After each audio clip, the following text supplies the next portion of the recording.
Bom dia, turma. Tudo bem com todos? Vamos continuar a nossa última aula, né? A gente parou em permeabilidade cutânea, portanto, eu passei o link do vídeo para vocês. De qualquer forma, eu vou mostrar o vídeo aqui novamente para a gente discutir de maneira didática quais os processos que estão envolvidos na permeabilidade cutânea, né? Já que estamos falando de formas farmacêuticas semissólidas, que são utilizadas tanto na pele, topicamente, né, que pode gerar efeito local, quando você tem o órgão, a pele, como alvo, né, quando você tem afecções cutâneas a tratar, ou também a gente pode utilizar a pele como uma via de administração para o efeito sanguíneo, para o efeito sistêmico, né? É o caso dos transdérmicos, é o caso da ação transdérmica. Então, a permeabilidade cutânea, ela é a capacidade que a pele tem de selecionar, né, as substâncias que irão penetrar suas camadas ou tecidos. Nós vimos anteriormente, na composição da pele, que nós temos aí um órgão muito complexo em sua estrutura, né? Várias camadas, com diferentes composições químicas. Por isso que nós temos que prestar muito atenção às características físico-químicas do fármaco, né, para saber se ele tem capacidade de penetrar as camadas da pele, e também qual a forma farmacêutica mais ideal, qual a base mais ideal. Então, vamos classificar esses processos, né, didaticamente. Eu vou colocar o vídeo aqui.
Pois bem, nós vimos aí, né, como ela classificou, como a professora classificou as fases da permeabilidade. Então, a dissorção, nós temos aqueles produtos tradicionais, cosméticos, inclusive algumas formas farmacêuticas utilizadas em terapias, inclusive, né? Então, eu coloquei aqui como exemplo, ó, os cremes anti-age, por exemplo, né, emulsões, cremes anti-age. Geralmente você tem ele ali depositado na primeira camada, na parte externa mesmo da pele, né? Alguns géis também hidrofílicos, por exemplo, géis para massagem, né? Esses géis não tem nenhuma penetrabilidade, porque a gente sabe que a gente vai já ver, né, como é que é feito, né? Como é que é, o que tem na composição de um gel hidrofílico. Em segundo, nós temos a penetração, né? Aí sim, eu já posso falar em uma forma farmacêutica que vai penetrar as camadas da pele. E aí eu dei como exemplo aqui o creme de ureia, né? O creme de ureia, ele é muito utilizado na terapia de peles secas, né? E algumas outras dermatites, porque ele consegue realmente penetrar até a primeira camada da pele, que é o extrato córneo. Permeação. Ela falou que a permeação é um dos maiores propósitos de um dermocosmético. não só de um dermocosmético, mas de um dermomedicamento, ou de um medicamento de uma forma farmacêutica dermatológica, tá? Aqui nós temos a maioria dos cremes, né, que são utilizados para terapia de queimaduras, antialérgicos, anti-inflamatórios. Por quê? Que eles conseguem permear, passar pelo extrato córneo e chegar muitas vezes até a derme.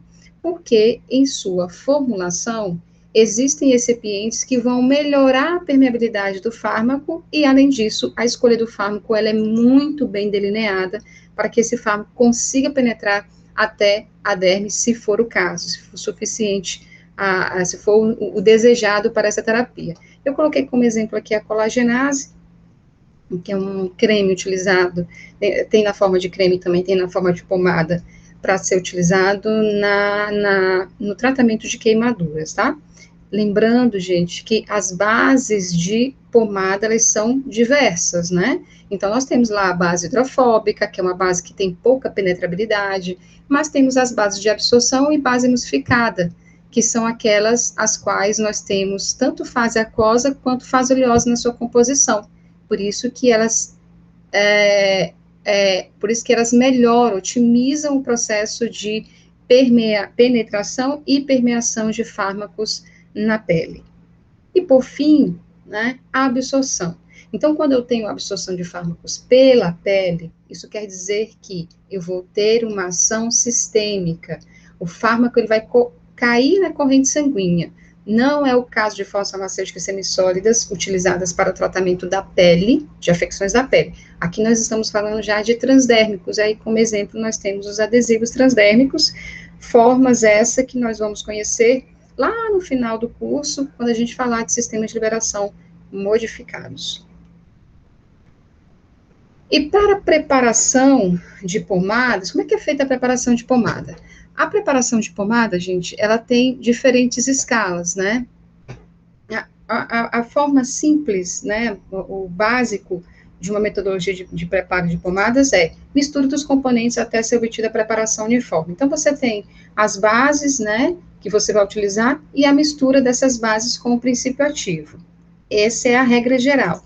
Em pequena escala, no laboratório, numa farmácia de manipulação, eu utilizo o grau e o pichilo e faço essa mistura, né, de maneira manual.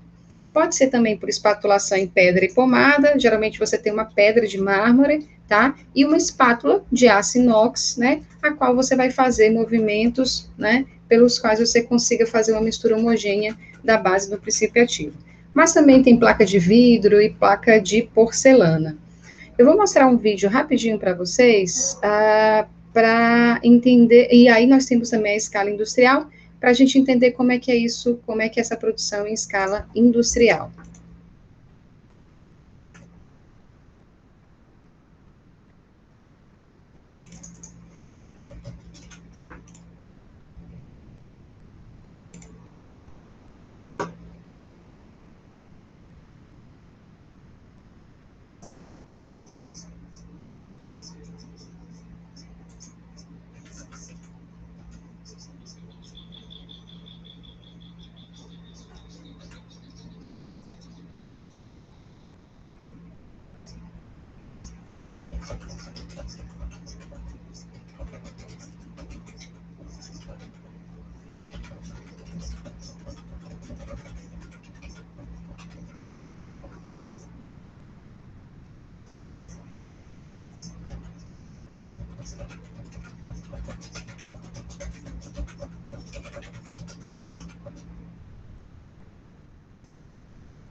Tudo bem, né, gente? Tá bom de propaganda de maquinário farmacêutico. Infelizmente, só dessa forma que eu consigo mostrar para vocês. Mas eu vou passar também para vocês, aí eu vou mandar o link de um vídeo como é que as pomadas são feitas em escala laboratorial, por exemplo. Um vídeo bem simples, feito por uma estudante de farmácia, tá? Então, só lembrando que na escala, né, numa escala industrial, numa escala maior, a gente utiliza esses agitadores mecânicos com aquecimento, né, ou resfriamento, né, isso acontece por fusão, porque a maioria das matérias-primas utilizadas para fazer pomada são sólidas, né, são manteigas ou gorduras graxas sólidas, e aí você precisa fundir para fazer a mistura com os outros recipientes. Então, você tem a fusão dos ingredientes dentro desses tanques, misturas através desse agitador, e depois o resfriamento para fazer o acondicionamento das pomadas.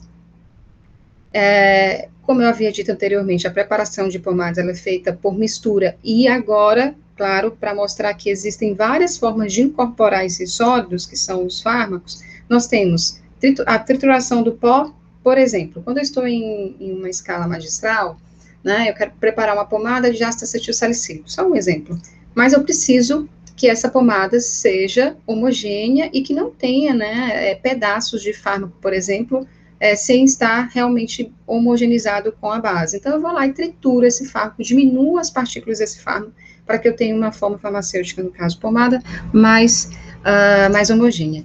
Uma outra forma também de fazer incorporação de sólidos, de princípios ativos ou fármacos, é a levigação. Na levigação, gente, é um processo farmacêutico muito conhecido, não só utilizado para a incorporação de fármacos em pomadas, mas utilizado em várias outras tipos de forma farmacêutica. A levigação é simples, é um processo pelo qual eu faço a molhabilidade dos pós, né, para que eu possa incorporar de forma mais fácil em qualquer outra forma farmacêutica. Como é que é feito isso? Levigar é quando eu pego uma quantidade de pó e coloco sobre ela uma quantidade suficiente de um solvente levigador. Esses levigadores, agentes levigadores, que inclusive vocês já devem ter visto nas bulas, na questão dos recipientes, pode ser a glicerina, pode ser o próprio glicol, que são álcoois com várias hidroxilas que são utilizados como umectantes, eles têm uma certa viscosidade, então eles são interessantes para você fazer a homogeneização desse pó, nesse líquido, nesse solvente, desse levigador, né, e depois incorporar a base, e aí você pode incorporar a base ou por espatulação, ou mesmo por mistura em grau e pichilo. A diluição geométrica é também uma forma de você homogeneizar o preparo de pomadas e às vezes até de creme.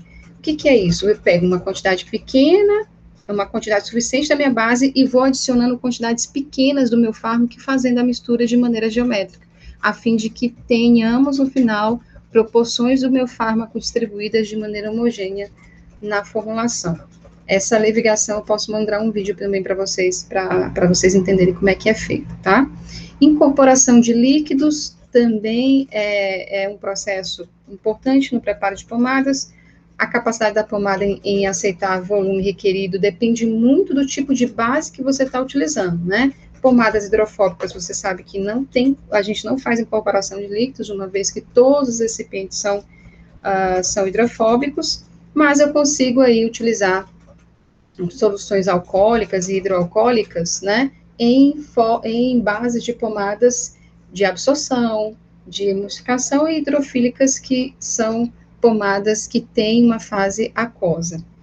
Os moinhos de rolo, né, que são antigos, mas ainda são utilizados, eles são muito úteis, e aí no preparo de grandes quantidades de pomadas, para fazer a uniformidade. Então, são moinhos grandes de rolo, onde a pomada vai passando de maneira que ele vai homogeneizando, né, durante a passagem dessa mistura por esses moinhos, tá? Esses moinhos devem ser de cilindros de aço inoxidável ou de cerâmica. Então, eles são muito utilizados para fazer realmente essa homogeneização das pomadas em grande escala, tá? Quais são os requerimentos, né? Quais são o que é requerido, quais são as normas farmacopeicas para a produção de farmácia, para o controle de qualidade de farmácia, de pomadas, desculpa, digamos assim.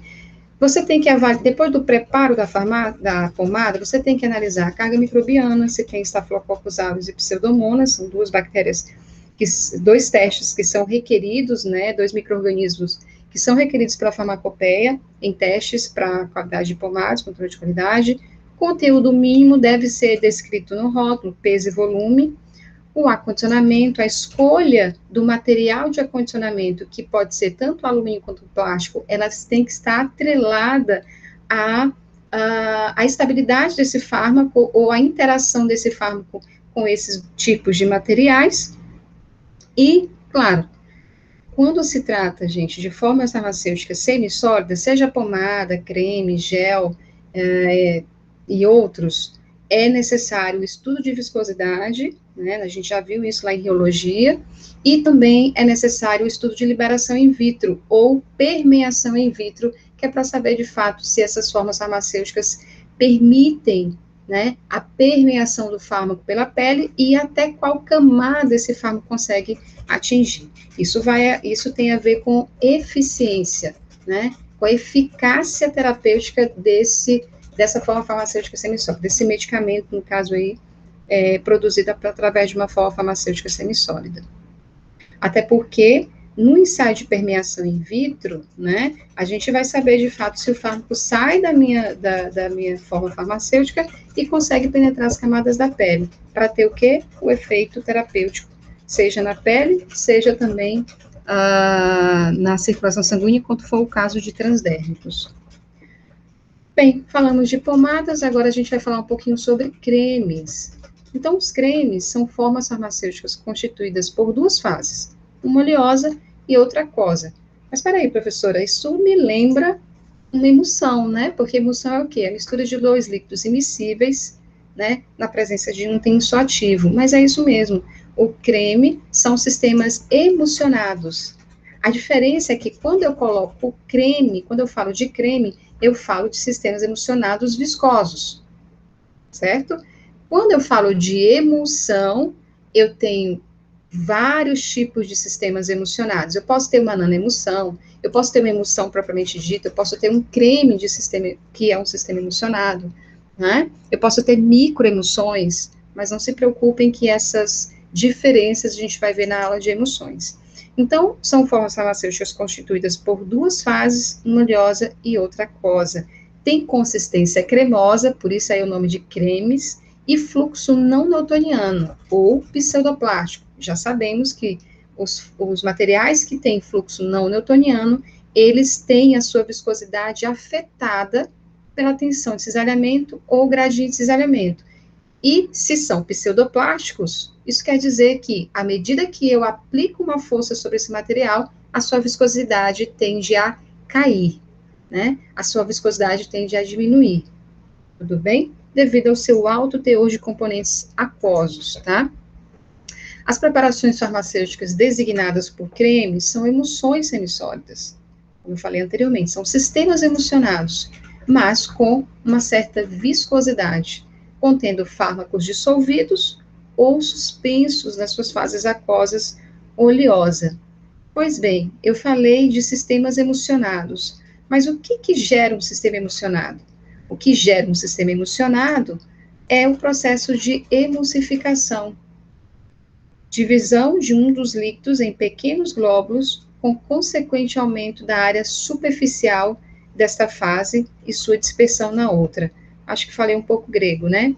Mas o processo de emulsificação, gente, é justamente o processo pelo qual você obtém um sistema emulsionado, né? É quando você tem ali dois líquidos immiscíveis, né? Que não são miscíveis entre si, obviamente, se você vai misturar esses líquidos, você não vai conseguir, né? Você pode até ali misturar e momentaneamente você vê uma divisão de gotículas, vamos supor, do óleo na água, se a água tiver em maior quantidade, mas logo, logo eles se separam. E aí, o que eu faço para obter um sistema emulsionado, ou seja, um sistema de líquidos immiscíveis misturados ali, pelo menos aparentemente? Eu adiciono o meu tensoativo, agente emulsionante, tá? Ou também conhecido como surfactante. Esse agente emulsionante, emulsificador, o que ele vai fazer? Ele vai diminuir a tensão interfacial entre esses líquidos. Essa tensão interfacial, gente, ela é gerada por qualquer substância química que não tenha, que não é solúvel, né, que não é compatível com outra substância química, né?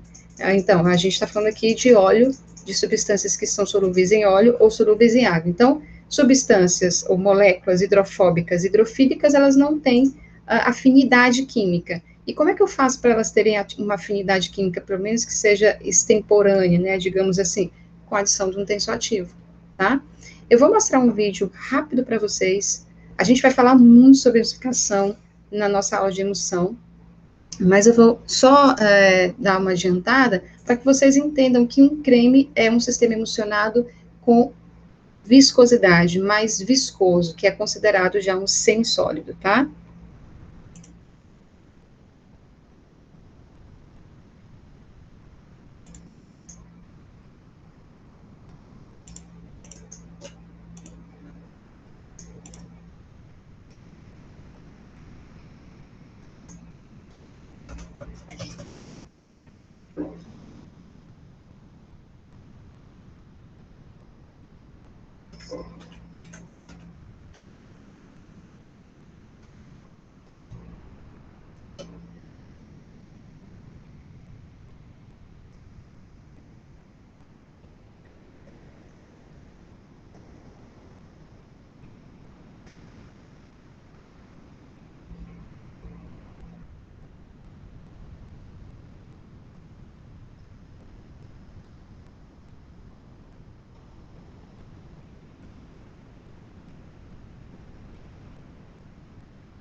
Muito bom, né? A gente.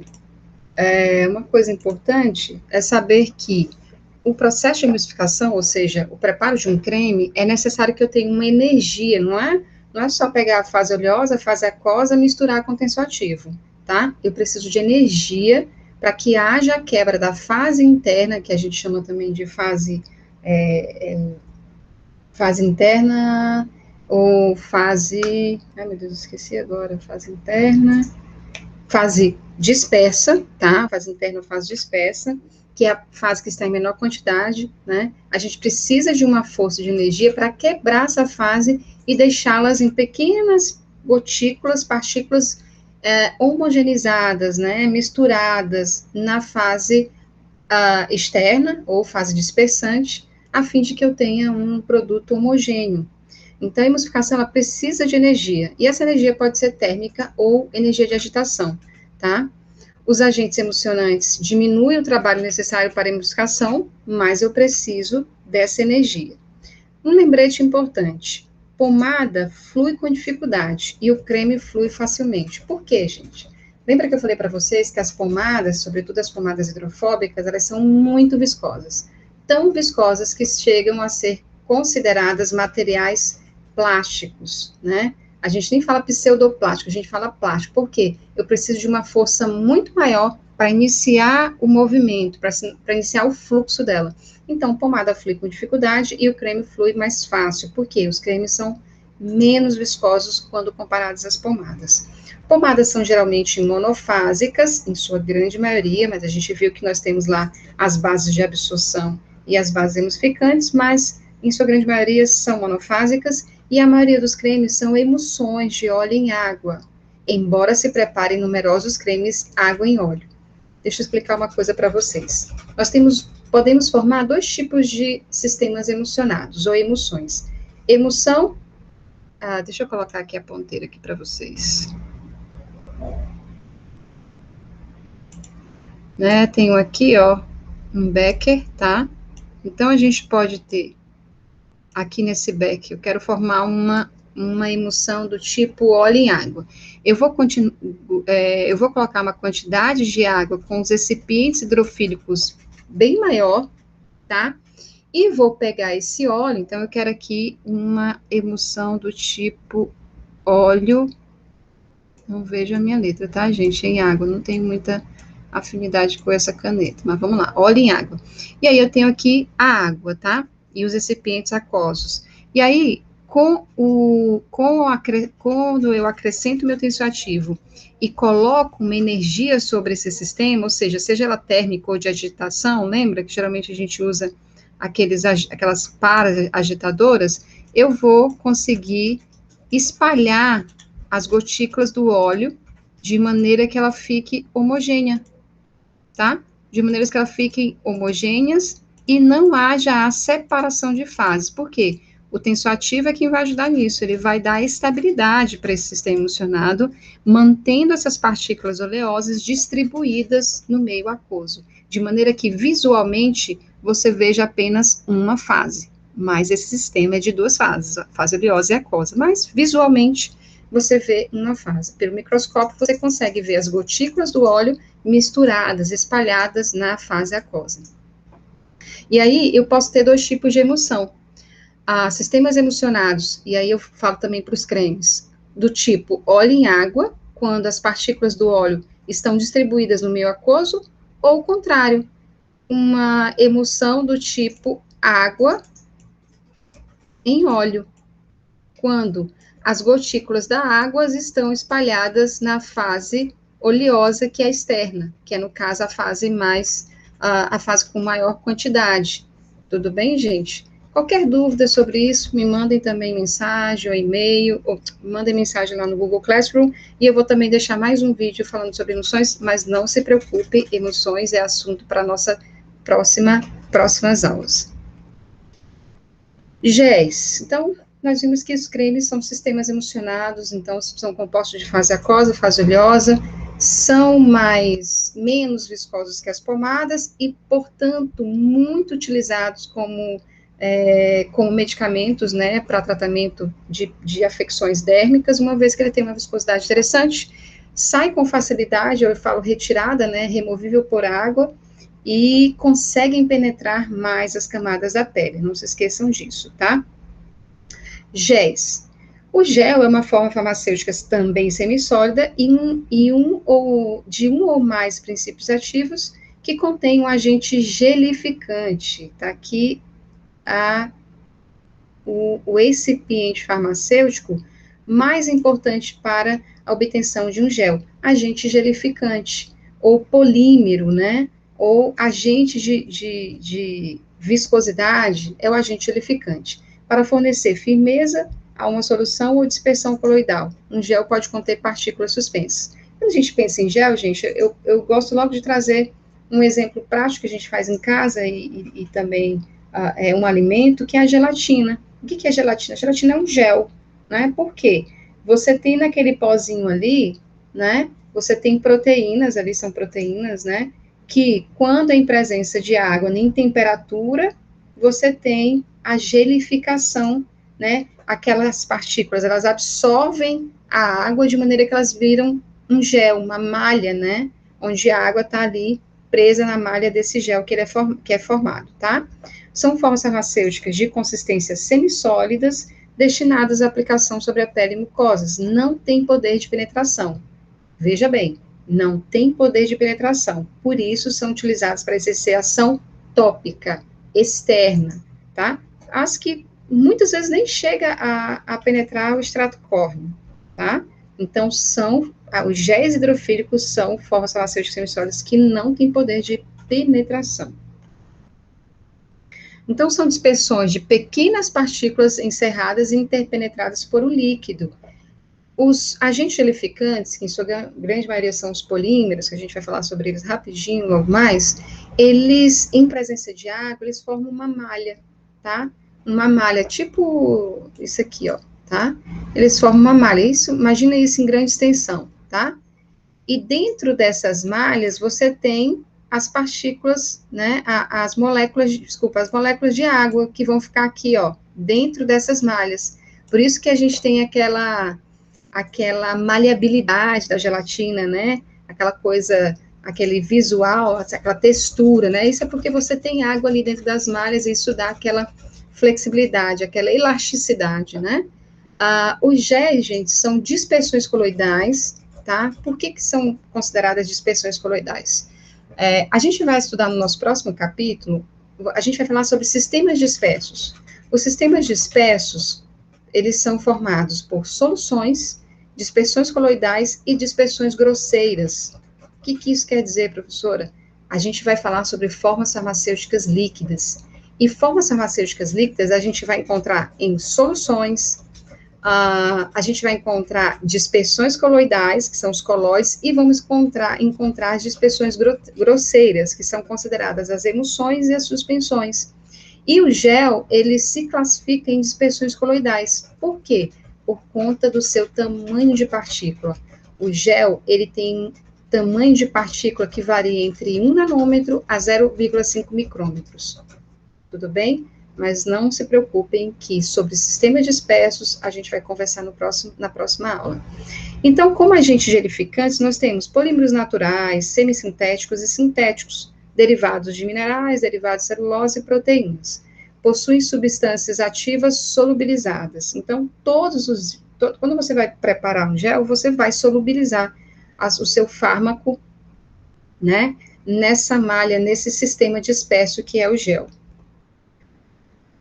Então, o sistema disperso de pelo menos 2 fases, uma sólida e outra líquida, geralmente você faz um gel, né? Salvo exceção, por exemplo,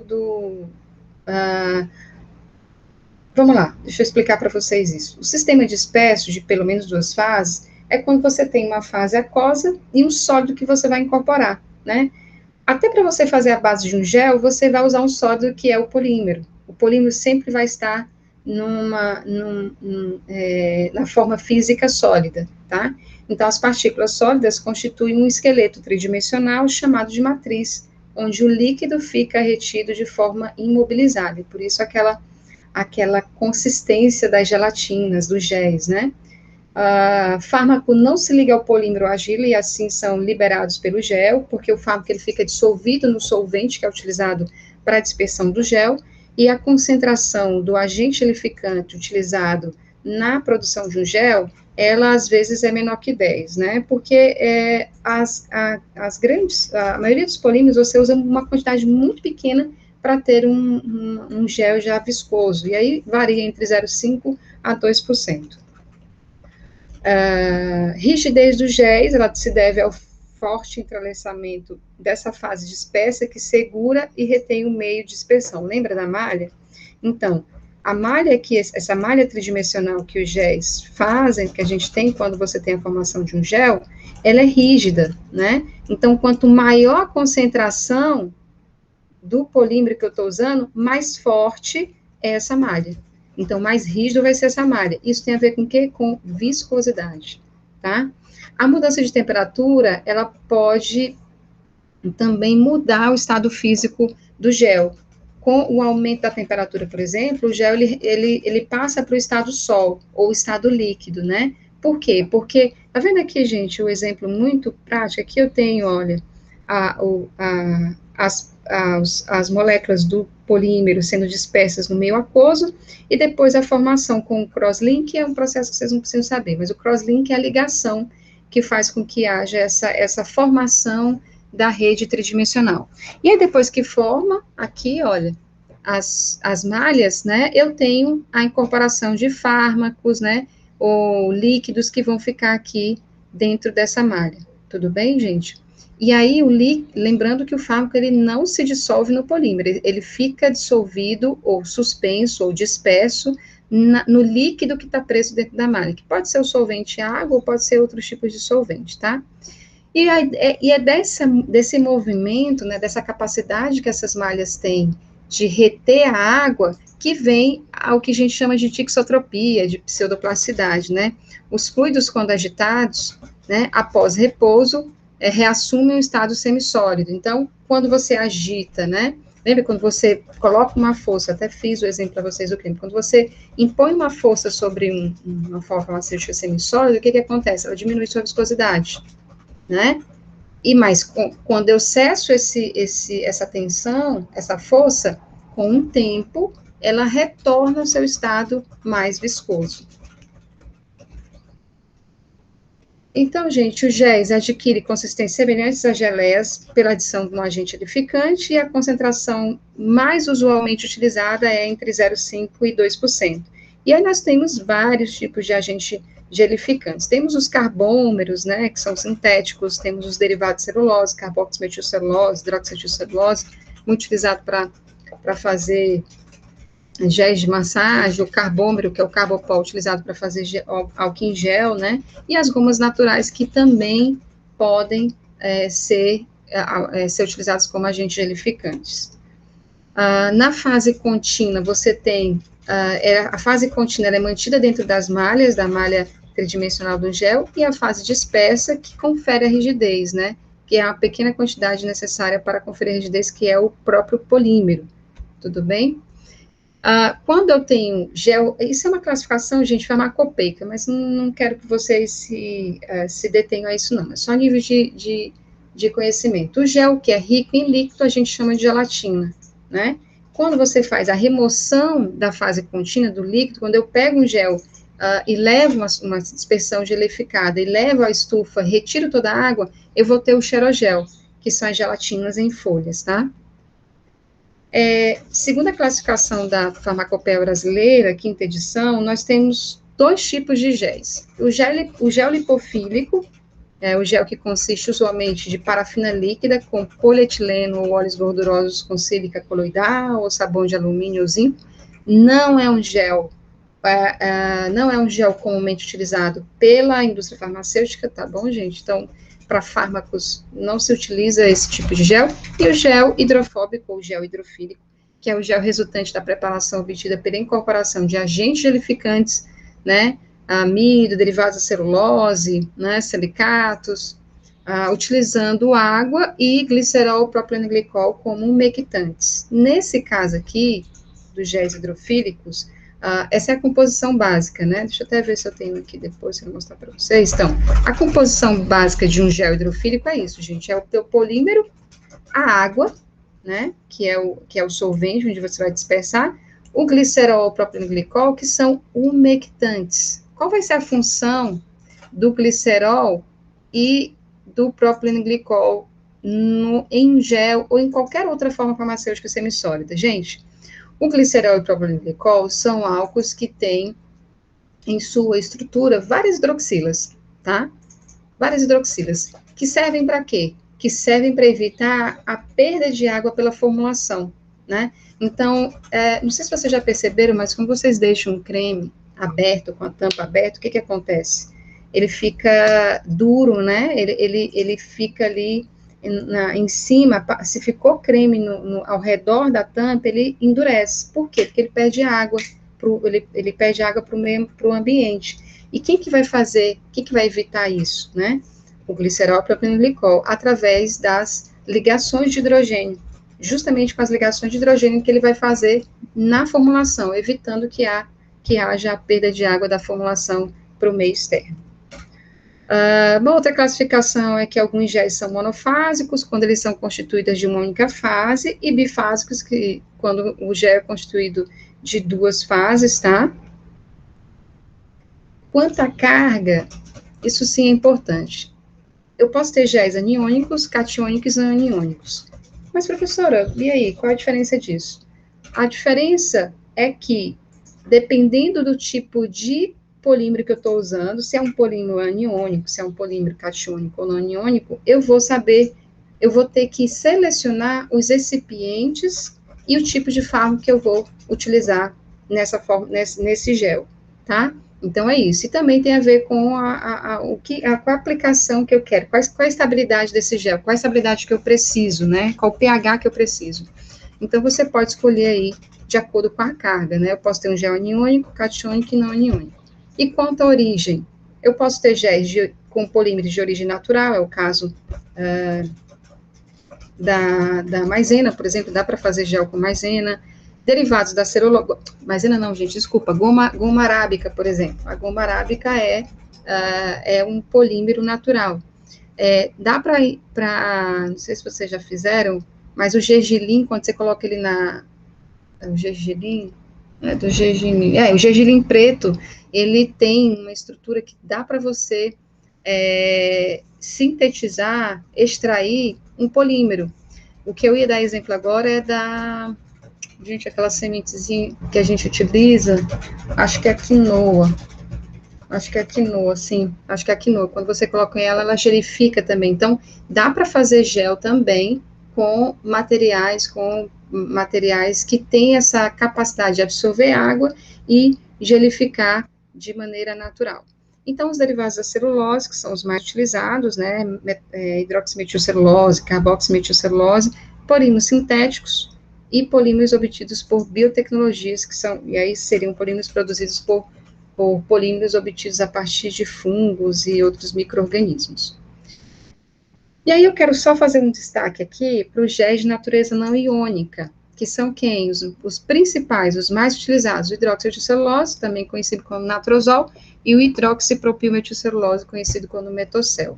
Por que eles são muito utilizados na indústria farmacêutica? Primeiro, por ter uma ampla faixa de pH, ou seja, eles são estáveis em pH que vai entre 4 e 8, então eu posso fazer um gel com pH que varia entre 4 e 8, que esse gel vai ficar estável. É possível a veiculação ou a incorporação de substâncias de caráter ácido, fármaco de caráter ácido, por exemplo, e possui um sensorial pegajoso, não muito cosmético, né? Geralmente associa-se a modificadores de sensorial. Então, esses géis, eles têm uma textura interessante, né? E quando comparado a um creme, por exemplo, né? E não ficam muito pegajosos, né? Essa questão de ser pegajoso, gente, isso também está muito relacionado à quantidade de umectante que é utilizado. Eu não sei se vocês perceberem, mas nesse momento que a gente tem utilizado muito álcool em gel, alguns álcool em gel são bem pegajosos, né? E aí fica até uma sensação estranha. É o excesso de utilização de umectantes. Aí os mesmos exemplos que eu dei anteriormente, de glicerina ou propileno glicol. Géis de natureza aniônica, quais são os mais utilizados na indústria farmacêutica? Carbopol, Premulem e Plurigel. O Carbopol é muito utilizado, por quê?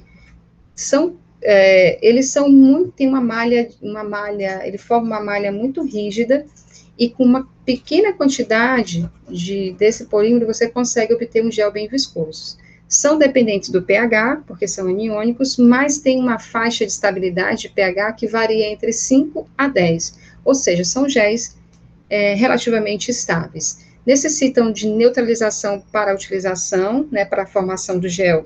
Quando eu faço a dispersão do carbopol na água, depois eu preciso utilizar o hidróxido de sódio ou a trietanolamina, que são bases, para diminuir esse pH e formar a malha, tá? Por isso que eles são pH dependentes.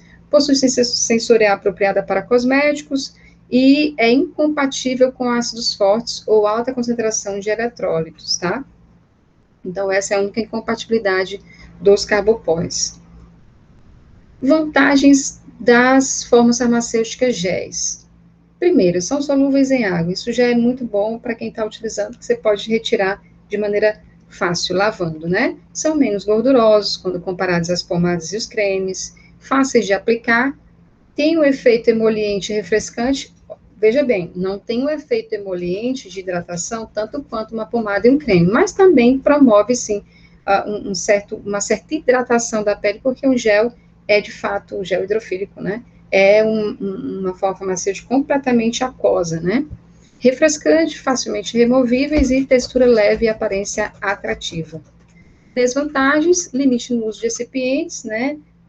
Como eu tenho o gel, é uma forma farmacêutica hidrofílica, completamente hidrofílica, né? Então, é incompatível com recipientes que são hidrofóbicos. O polietileno glicol, que é um polímero utilizado, ele causa oxidações em fármacos suscetíveis, né? Você pode optar por não utilizar. Tendem a ressecar a pele quando hidroalcoólicos, sim, quando você tem géis que têm extratos hidroalcoólicos, realmente tendem a ressecar a pele, mas você também pode rever isso com a questão da utilização de umectantes, como a glicerina e o propilenglicol, aumentar a concentração desses agentes, né? Custos de alguns polímeros, realmente tem alguns polímeros que são muito caros, alguns podem ser irritantes sobre a pele, mucosas danificadas, difícil de dispersão, formação de grumos. O que é isso, gente? Alguém aí já fez mingau? Então, se faz gel da mesma forma. Você tem vamos para uma escala, depois eu mando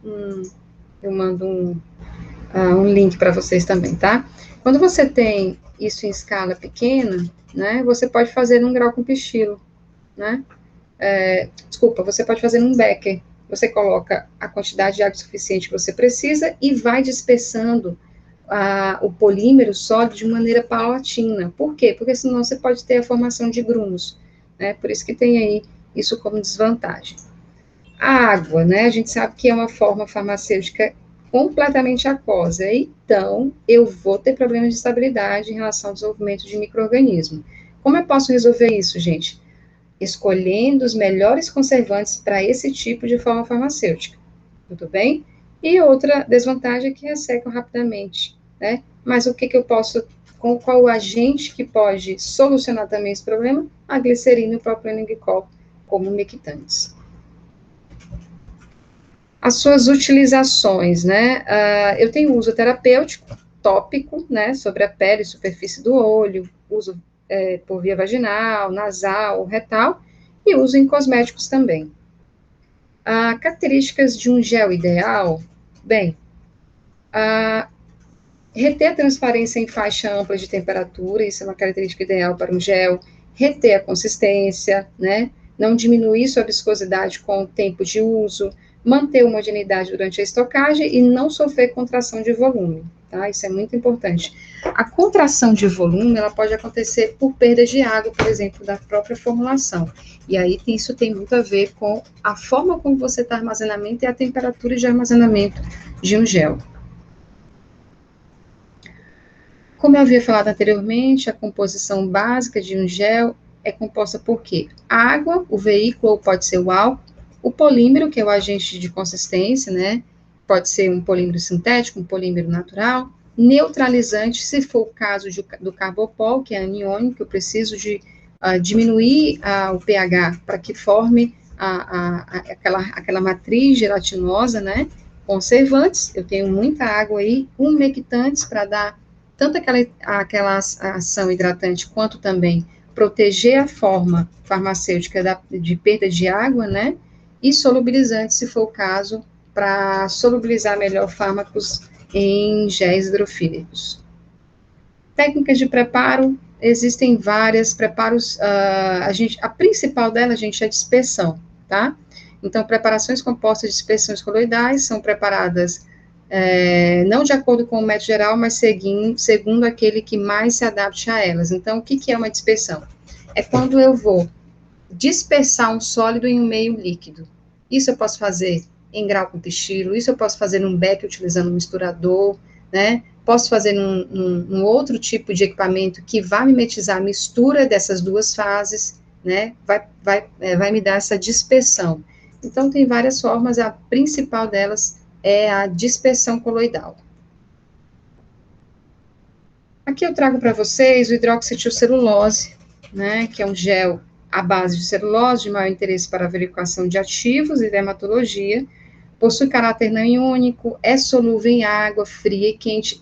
Eu trago ele aqui só para dizer o seguinte, dentre essas bases, esses polímeros que eu citei, o hidroxietilcelulose é o mais simples de se fazer. Porque, veja bem, ele é solúvel em água fria e água quente. Tolera bem o pH ácido, sendo indicado para incorporação de ativos que levam a um abaixamento do pH final da formulação, como, por exemplo, o ácido glicólico, diferente lá do carbopol. Então, ele suporta pH extremos, né?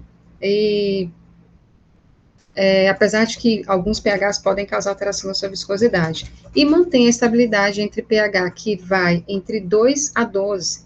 Então, são géis muito utilizados pela indústria farmacêutica devido à sua estabilidade, tá? Então, essa tabelinha aqui, ó, agentes suspensores ou agentes gelificantes, é só para mostrar a gama de polímeros que nós temos como agente gelificante. A concentração usual deles que são utilizados em fórmulas farmacêuticas semissólidas e o pH aplicável. O que eu quero... Meu Deus! O que eu quero que vocês entendam é o que devemos estar atentos sempre em uma fórmula farmacêutica semissólida é a sua viscosidade, né? No caso de um gel, a viscosidade está ligada à concentração do polímero que eu estou utilizando. Então, quanto maior a concentração do polímero, mais viscoso vai ser o meu gel. Agora, a natureza do polímero que eu estou utilizando, ela pode influenciar na estabilidade. Por quê? Porque cada tipo de polímero, né? Cada polímero tem um pH aplicável. Então, é muito importante estar atento a isso. Por que não é interessante, por exemplo, se fazer álcool em gel com carboximetilcelulose, apesar dele ter um pH aqui aplicável, né, de 2 a 10. Não vou para isso aqui. Hidroximetilcelulose, 2 a 12. Porque o hidroximetilcelulose não costuma, a quantidade de álcool, né, uma quantidade de álcool superior, por exemplo, a 50%, 40%, ele costuma perder viscosidade. Por isso que se usa aqui os carbômeros para fazer álcool em gel. Então, essas especificidades são importantes para o quê? Para manter a estabilidade de um gel hidrofílico. Então, passando para as pastas, mais uma forma farmacêutica semissólida, menos usual, né, antigamente se utilizava muito, mas que estão aí no mercado até hoje. Qual é o conceito de pasta? A pasta é também considerada uma pomada. Por quê? Porque você tem uma quantidade grande de sólidos. Né? As pastas são consideradas pomadas contendo até 50% de pó disperso em bases gordurosas, né? Preparada pela incorporação direta do pó sobre a base. Através de quê? De levigação. É o que o mesmo processo que eu expliquei para vocês anteriormente para incorporação de fármacos em bases de pomada. Então, a levigação, eu uso um agente levigador, pode ser pode ser glicerina, pode ser o próprio glicol, levigo o meu pó ali, meu fármaco, e vou acrescentando a base de pomada, ou para espatulação em pedras, né, de vidro, pedras de porcelana, ou por mistura em grau com pichilo. Elas são firmes e espessas, até coloquei aqui o exemplo da minâncora, a famosa minâncora, né? Elas são mais absorventes e menos gordurosas que a pomada. Por quê que as pomadas? Porque elas contêm maior quantidade de pó. E o pó tem como característica ser absorvente. Então, o pó, ele absorve líquidos. Por isso que as pastas d'água são tão utilizadas para queimaduras, né? Para feridas que tem ali a produção de líquidos. Por quê? O que elas vão fazer? Elas vão absorver aquele líquido, né? E, no caso ali, fazer uma camada oclusiva e proteger também a pele de perder ainda mais água, tá? Para que evite também a evaporação de água ou a perda de água pela pele. Não escorrem, óbvio, elas têm uma viscosidade bem intensa, né? São utilizadas para absorção de secreções serosas, acabei de falar. E aí eu dei exemplo aqui também da pasta de óxido de zinco. Então, a composição das pastas pode ser feita, né, com recipientes hidrofóbicos ou hidrofílicos. Eu preciso de um agente levigante em pequeno volume, aí pode ser a glicerina ou o propileno glicol, o princípio ativo e os conservantes, tá? Então, as bases das pastas, elas são, muitas vezes, obtidas a partir da vaselina, ou líquido, a soda, lanolina, cera, silicone, gelatina, glicerinada e outros. É muito parecido, claro, com as bases de pomadas, porque a pasta é uma pomada que, diferente da pomada tradicional que a gente falou anteriormente, ela tem uma quantidade muito maior de pó, por isso que geralmente ela é branca, né? E para a gente finalizar, os emplastros, né? Os emplastros são considerados aí, são eles são colocados aí em formas farmacêuticas semissólidas também. Então, são massas adesivas sólidas ou semissólidas, né? Geralmente o material de revestimento é papel, tecido, molesquinho ou plástico, né? Nós temos o material adesivo, que serve para fixar o próprio emplasto na pele, né?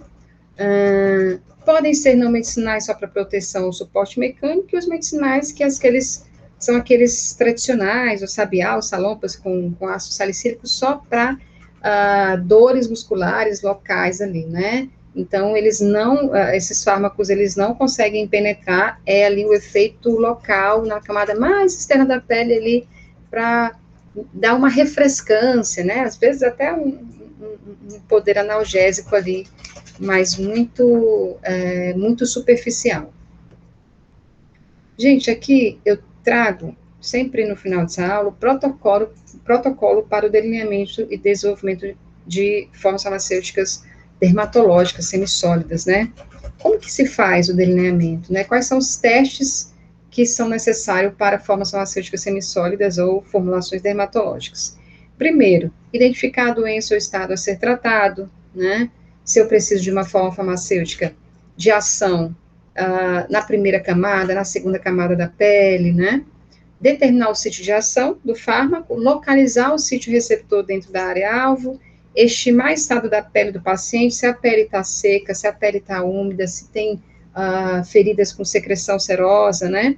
Escolher o fármaco, e aí sim, eu preciso saber das características físico-químicas desse fármaco, coeficiente de partição e difusão, solubilidade, em que pH esse fármaco é mais estável, né? Avaliar a cinética, né, ideal para a liberação do fármaco. Quando eu falo avaliar a cinética ideal para a liberação do fármaco, é como esse fármaco é liberado, né? Aí a gente faz os estudos de permeação. Escolher a forma farmacêutica ideal, decidir se há um passo limitante da velocidade no tratamento, ou seja, se eu preciso de uma forma farmacêutica semissólida que libere o fármaco rapidamente ou se libere o fármaco de maneira prolongada, tá? Decidida a formulação, eu vou também entender se há necessidade de adicionar promotores de absorção. Lembrem-se que eu posso ter uma ação transdérmica, né? Ou seja, o fármaco pode chegar à circulação sanguínea. E aí sim, realizar ensaios in vitro com formulações teste em membrana sintética ou de pele, que é o ensaio de permeação, né? E, posteriormente, conduzir esses ensaios em vivos, em animais ou humanos. Hoje em dia não se faz mais assim, ensaios de formas farmacêuticas em humanos. A gente tem peles sintéticas que sintetizam, né, que mimetizam na pele humana. Nós temos hoje em dia um arcabouço nessa área muito grande para fazer o perfil farmacocinético e a biosolubilidade de fármacos na pele. E, por fim, orientações ao paciente, quando se dispensa uma forma farmacêutica semissólida, sempre orientar o paciente para lavar o local antes de fazer a administração da forma, secar o local, lavar as mãos antes e após a aplicação, para evitar o quê? Primeiro, a contaminação do produto e a contaminação da área onde esse produto vai ser aplicado, sempre aplicando uma película fina e espalhar uniformemente sobre a pele. Tem que saber se quer oclusão ou não. Quando você pretende ter uma oclusão na pele, você precisa passar uma quantidade maior, e aí você tem que ter uma película mais espessa, né? Forma correta de aplicação, frequência, duração de uso, tudo isso você pode dispensar com o auxílio das próprias informações que vem na bula, resultados esperados e efeitos adversos e, claro, alertar quando houver irritação. Então, gente, hoje era isso. Ficamos por aqui.